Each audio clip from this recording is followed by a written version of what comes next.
ایک دفعہ کا ذکر ہے کہ ایک اکیلا ہاتھی جنگل میں کوئی دوستوں کی تلاش میں گزرا۔ اس کی ملاقات جلد ہی ایک خرگوش سے ہوئی۔ تو ہاتھی نے خرگوش سے سوال کیا کہ کیا تم میرے ساتھ دوستی کرو گے؟ تو خرگوش نے جواب دیا کہ آپ اپنی جسامت کو دیکھو اور میری جسامت کو دیکھو، میں آپ کے ساتھ کیسے دوستی کر سکتا ہوں؟ لہٰذا وہ آگے چل پڑا۔ جلد ہی اس کی ملاقات ایک بندر سے ہوئی۔ تو ہاتھی نے بندر سے پوچھا کیا تم میرے ساتھ دوستی کرو گے؟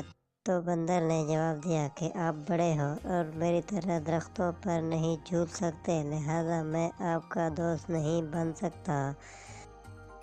ہاتھی چلتی رہی اور یہاں تک کہ ایک مینڈک سے مل گئی۔ اس نے مینڈک سے کہا کیا تم میرے دوست بنو گے مینڈک؟ تو مینڈک نے آگے سے جواب دیا تم بہت بھاری ہو اور میری طرح چھلانگ بھی نہیں لگا سکتی، لہٰذا مجھے افسوس ہے کہ ہم دو دوست نہیں بن سکتے۔ ہاتھی اپنے راستے میں ملنے والے جانوروں سے پوچھتی رہی لیکن ہمیشہ وہی جواب ملا۔ اگلے دن ہاتھی نے دیکھا کہ تمام جانور خوف سے ایک طرف بھاگ رہے ہیں۔ تو ہاتھی نے ایک ریچھ کو روک کر اس سے پوچھا کہ یہ سارے جانور بھاگ کیوں رہے ہیں؟ تو بتایا گیا کہ شیر جنگل کے تمام چھوٹے جانوروں پر حملہ کر رہا ہے اور وہ سب خوف کے مارے بھاگ رہے ہیں۔